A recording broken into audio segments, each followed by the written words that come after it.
আসসালামু আলাইকুম বিসমিল্লাহির রহমানির রহিম। তো বাহিরে প্রচণ্ড গরম, তো কে আমার মতন এভাবে গরমের ভিতরে পান্তা ভাত খেতে পারেন?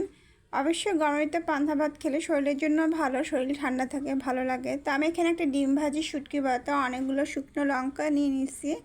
তো আমার কাছে খুবই ভালো লাগতেছে। ভাতটা পানিতে ভিজিয়ে রাখলে সাথে সাথে এতটা মজা পাওয়া যায়নি। এটা অবশ্যই আমি কালকে ভাতটা ফ্রিজে রেখে দিয়েছি পানি দিয়ে, আজকে ভালো করে ধুয়ে নিয়েছি, সেজন্য ঠান্ডাটা চলে গেছে। তো এখন খুবই ভালো লাগতেছে আমার সাথে। কার কার খেতে ইচ্ছা করতেছে বা লোভ লাগতেছে, লোভ লাগলে আমাকে ক্ষমা করবেন। আপনারাও আপনাদের বাসায় এইভাবে পান্তা করে খেতে পারবেন, দেখবেন ইনশাল্লাহ খুবই ভালো লাগবে এভাবে ভাত খেলে। এমন মনের ভিতরে একটা শান্তি পাওয়া যায় অন্যরকম। আর গরম প্রচুর যেত বাইরে, এভাবে মাঝে মাঝে খেয়ে দেখবেন, নিশ্চয়ই ভালো লাগবে।